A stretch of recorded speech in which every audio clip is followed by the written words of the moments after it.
क्या आपको भी सपने में मरे हुए लोग दिखाई देते हैं? किसी को अपने मरे हुए पिताश्री सपने में दर्शन देते हैं तो किसी को अपनी मृत माता के दर्शन होते हैं। शायद आपने भी सपने में मृत परिजनों को अवश्य देखा होगा, लेकिन सुबह उठने के बाद आप उस सपने को दुर्लक्ष्य कर देते हैं। क्या अपने मन में कभी ऐसा विचार आया कि आपको ऐसा सपना क्यों दिखाई दिया? इस सपने का अर्थ क्या हो सकता है? लेकिन क्या आप जानते हैं, सपने में मरे हुए परिजन दिखाई देने पर हमें महत्वपूर्ण संकेत भी मिलते हैं। सपने में मृत परिजन दिखाई देना कोई आम बात नहीं है। इसके पीछे गहरा रहस्य छिपा हुआ है, जिनका वर्णन हमारे पुराणों में किया गया है। तो चलिए आपको सुनाते हैं वह प्राचीन महान कथा। इस कथा को सुनने मात्र से ही पितरों की कृपा प्राप्त होती है। आइए सुनते हैं वह कथा। एक बार देवर्षि नारद यमराज से मिलने के लिए यमलोक जाते हैं। यमराज देवर्षि नारद का बड़े प्रेम से आदर एवं सत्कार करते हैं और उन्हें प्रणाम करते हुए पूछने लगते हैं, देवर्षि, यमपुरी में आपका स्वागत है। आपके दर्शन से आज मैं धन्य हुआ और आपके चरण पड़ने से यमपुरी की शोभा बढ़ गई है। इस प्रकार से यमराज के द्वारा स्वागत किए जाने पर देवर्षि नारद प्रसन्न होते हैं और यमराज को भी प्रणाम करते हैं और कहते हैं, हे मृत्यु के देवता यमराज, आपको भी मेरा प्रणाम है। आपके आदर सत्कार से हम अत्यंत प्रसन्न हुए। फिर यमराज नारद जी से कहते हैं, हे देवर्षि, आज आपका यमलोक में आने का क्या प्रयोजन है? अवश्य ही कोई महत्वपूर्ण कार्य अथवा कोई महत्वपूर्ण समाचार लेकर आप आए होंगे, या फिर हमसे कोई भूल तो नहीं हुई है? कृपया बताइए, मैं आपकी क्या सेवा कर सकता हूं? तब देवर्षि नारद कहते हैं, हे धर्मराज, आप तो मृत्यु के तथा न्याय के देवता हैं। आप तीनों लोकों के सभी जीवित और मृत प्राणियों का लेखा जोखा रखते हैं। आपको समस्त चराचर के भूत और भविष्य का भी ज्ञान है। इसीलिए मैं आपके पास कुछ शंका लेकर आया हूं, जिसे दूर करने की कृपा करें। फिर यमराज कहते हैं, हे देवर्षि, आप सत्य कहते हो। हम तीनों लोकों में निवास करने वाले सभी जीवित और मृत प्राणियों का लेखा जोखा अवश्य रखते हैं, किंतु आपके मन की बात जानना हमारे बस का नहीं है। आप तो तीनों लोकों की खबर रखते हैं। आप भगवान विष्णु के सबसे प्रिय भक्त हैं। आप समस्त शास्त्रों का भी ज्ञान रखते हैं। किंतु अगर आप मुझसे कुछ जानना चाहते हैं तो मैं अवश्य ही आपकी सहायता करूंगा। हे देवर्षि, आपकी जो भी शंका और प्रश्न है आप निसंकोच पूछ सकते हैं। मैं अपने सामर्थ्य के अनुसार उनका जवाब देने का प्रयास अवश्य ही करूंगा। देवर्षि नारद कहते हैं, हे यमराज, मैं पृथ्वी लोक का भ्रमण करके आया हूं। मैंने पिशाच, प्रेत, कुष्मांड, बेताल, चुड़ैल, पिशाचिनी आदि प्रकार की कई विचित्र चीजें देखी हैं जो जंगल में निवास करती हैं। इसके साथ ही मैंने देखा है, ये सभी दुष्ट शक्तियां मनुष्यों को परेशान करती हैं, उन्हें दुख देती है। इसका क्या कारण है? ये सभी बुरी शक्तियां मनुष्य को क्यों परेशान करती हैं? तथा मेरे मन में एक प्रश्न है कि मनुष्य कई बार सपने में अपने पूर्वजों को देखता है, तो इसका क्या अर्थ होता है? सपने में मरे हुए लोग दिखाई देने का क्या मतलब है? इससे मनुष्य को कौन से संकेत मिलते हैं? मैं समस्त मनुष्य जाति के कल्याण के लिए इन प्रश्नों के उत्तर जानने के लिए ही आपके पास आया हूं। नारद जी के प्रश्न सुनकर यमराज कहते हैं, हे देवर्षि, आपने समस्त मानव जाति के कल्याण के लिए उचित ही प्रश्न किया है। मैं आपको इन सभी प्रश्नों के उत्तर अवश्य देता हूं, किंतु उससे पहले मैं आपको एक अत्यंत पवित्र कथा सुनाता हूं। इस कथा में आपको सभी प्रश्नों के उत्तर मिल जाएंगे। आप इस कथा को ध्यान से अवश्य सुने। जो भी मनुष्य इस कथा का श्रवण करता है, मैं उसके 32 अपराध माफ करता हूं। तब नारद जी कहते हैं, हे धर्मराज, आप मुझे वह महान कथा सुनाइए, मैं इसे ध्यान से सुनूंगा। तो फिर यमराज देवर्षि नारद को ये महान कथा सुनाते हैं। तो चलिए आपको वह कथा सुनाते हैं। आप सभी इस कथा को ध्यान से सुनिए। एक समय की बात है, मध्य देश में एक अत्यंत शोभायमान नगरी थी, जहां पर एक सेठ अपने 4 भाइयों के साथ निवास करता था। उस सेठ का नाम धर्मन था। उसके 4 भाई सुमन, नंदन, विरोचन और विद्वान थे। सेठ और उसके सभी भाइयों का विवाह हो चुका था और सभी बड़े प्रेम के साथ एक दूसरे के साथ रहते थे। सेठ के पास किसी चीज की कोई कमी नहीं थी। वह और उसके भाई बहुत मेहनती थे और मिलजुल कर व्यापार और खेती करते थे। पूरे नगर में सेठ के जितना कोई धनवान नहीं था। ये सारी संपत्ति सेठ को उसके पूर्वजों से ही प्राप्त हुई थी। सेठ के पूर्वज महादानी और दयावान थे। वे सभी दान धर्म तथा अनेक प्रकार के यज्ञ हवन आदि धार्मिक कार्य किया करते थे। किंतु सेठ कंजूस स्वभाव का था और उसके अंदर पूर्वजों के लक्षण नहीं थे। सेठ ने दान धर्म करता और ना ही यज्ञ तथा हवन आदि कार्य करता था। सेठ ने धन तो बहुत इकट्ठा किया था, किंतु उसने कभी अपने धन का सदुपयोग नहीं किया। उसने कभी किसी को फूटी कौड़ी भी दान में नहीं दी और ना ही उसने कभी दूसरों को भोजन कराया।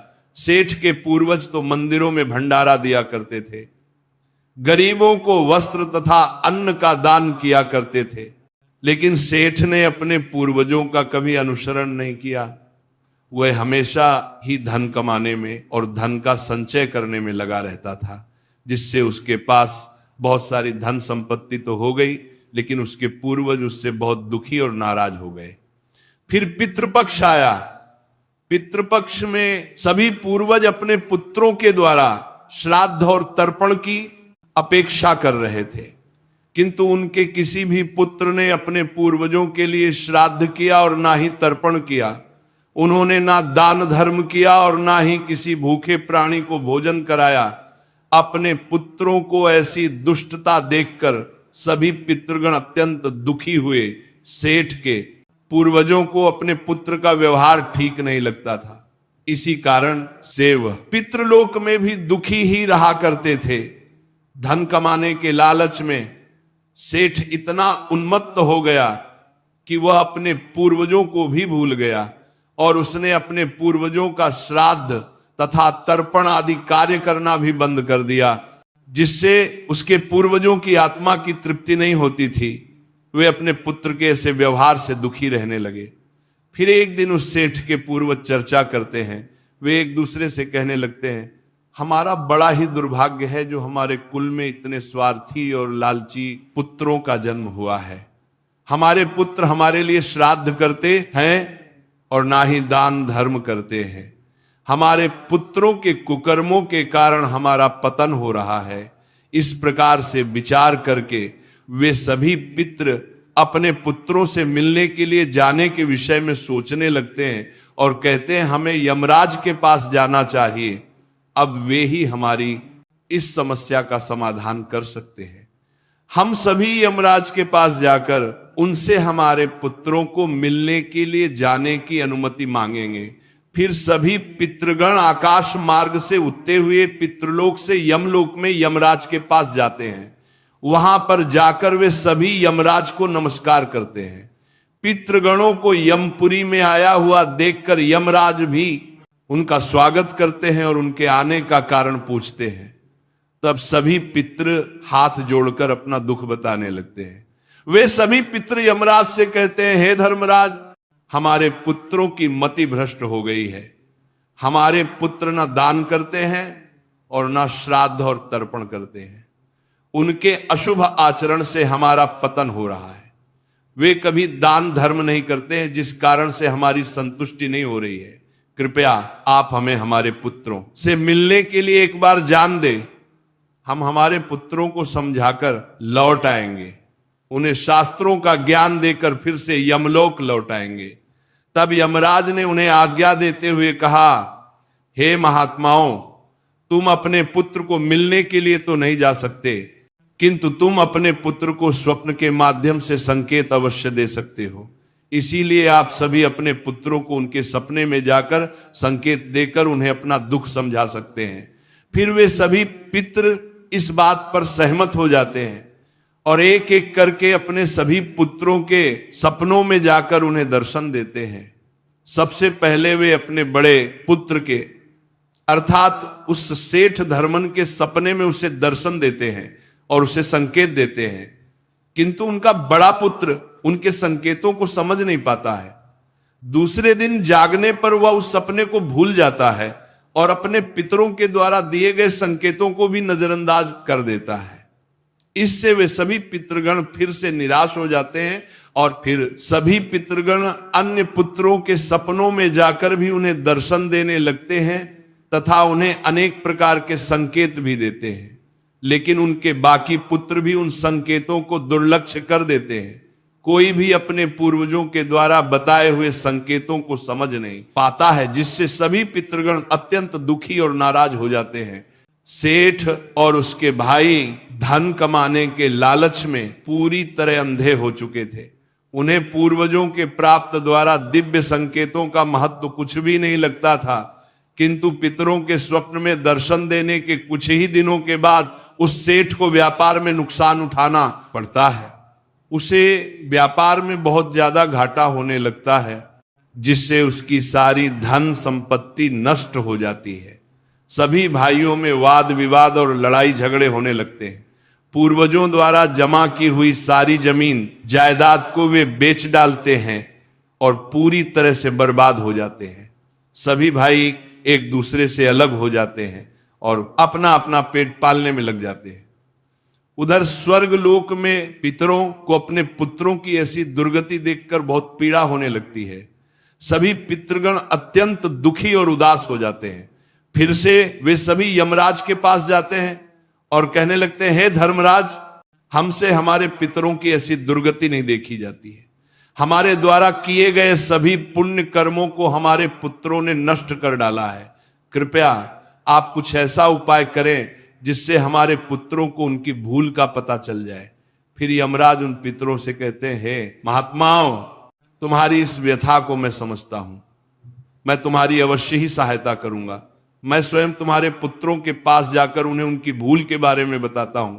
फिर यमराज अपने भैंसे पर सवार होकर पृथ्वी लोक पर आते हैं और उस सेठ के घर की तरफ जाने लगते हैं। हाय, जब यमराज सेठ के घर के समीप पहुंच जाते हैं, तभी वे एक साधु का रूप धारण कर लेते हैं। सबसे पहले वो उस सेठ के घर पर जाते हैं तो वो सेठ अत्यंत बीमार पड़ा हुआ होता है। द्वार पर जाकर यमराज खाने लगते हैं, भिक्षाम देही भिक्षाम देही, क्या घर में कोई है ही मैं तुम्हारे द्वार पर?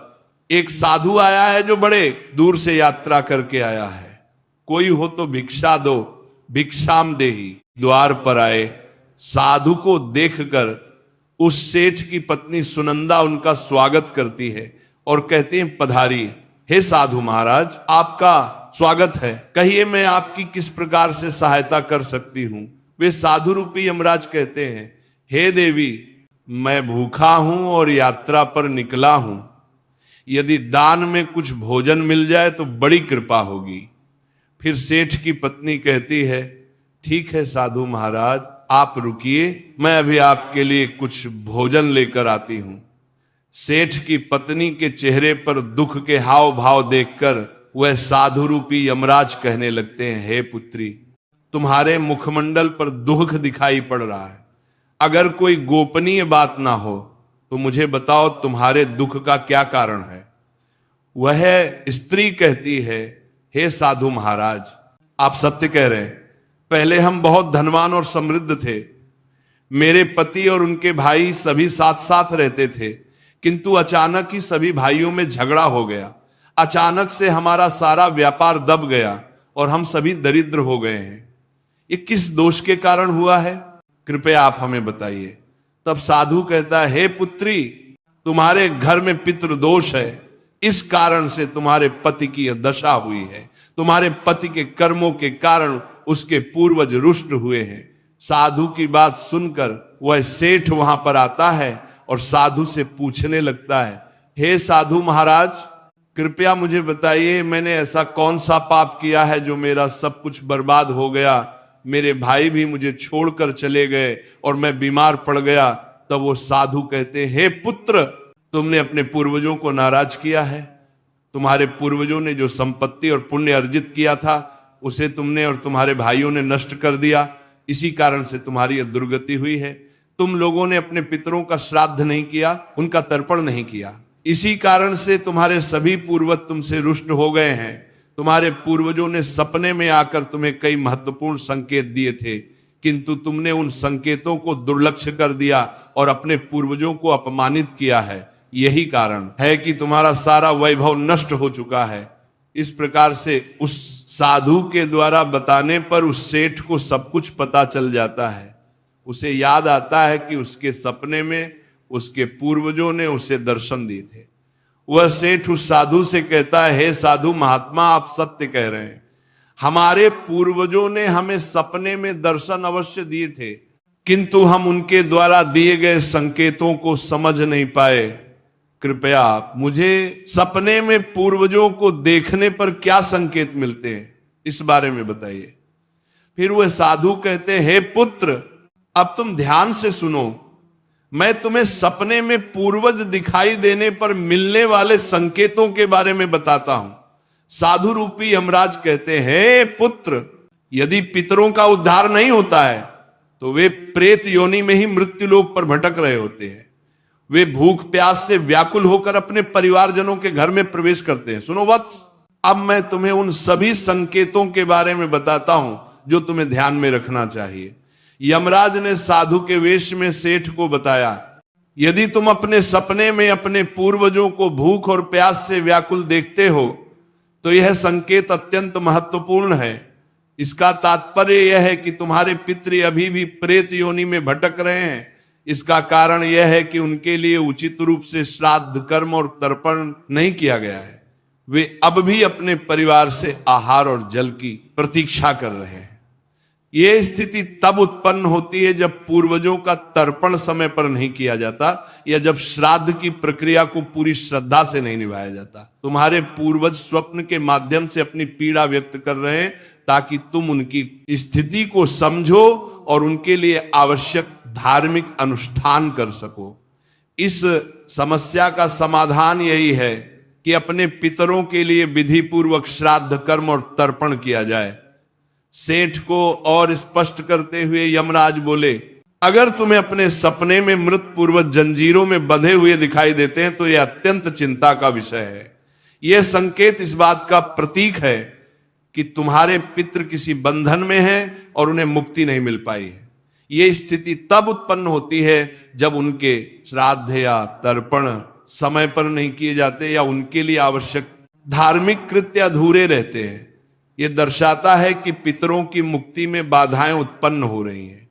इस समस्या का समाधान भी यही है कि तुम दान, श्राद्ध और तर्पण का आयोजन करो ताकि पितरों की आत्मा को शांति मिल सके और वे अपने बंधनों से मुक्त हो सके।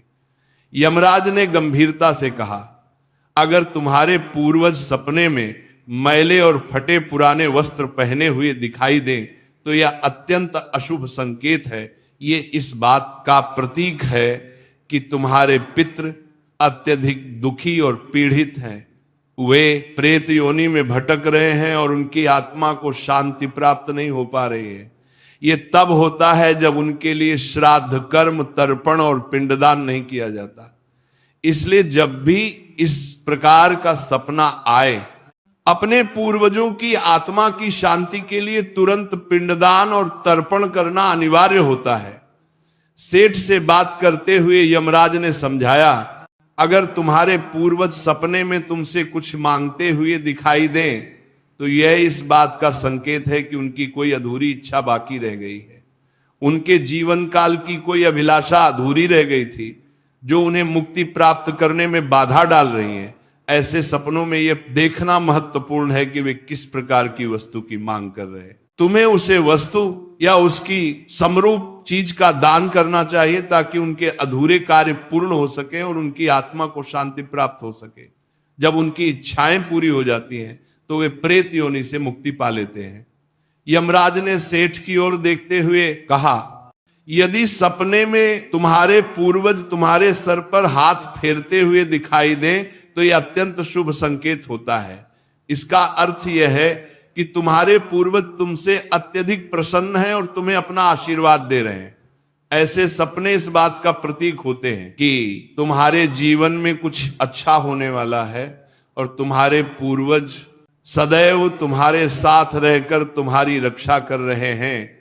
ये संकेत तुम्हारे पितरों की प्रसन्नता का प्रतीक है, जो उनके आशीर्वाद के रूप में प्रकट हो रहा है।